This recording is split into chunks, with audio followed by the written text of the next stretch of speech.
Tam vo vysokej tráve je železničná trať. Trávivam pri nej väčšinu času.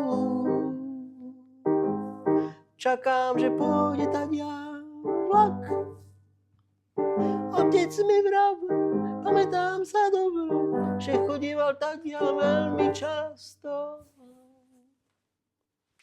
Vlak. Líham si do trávy, hlavu si položím na kolenícku.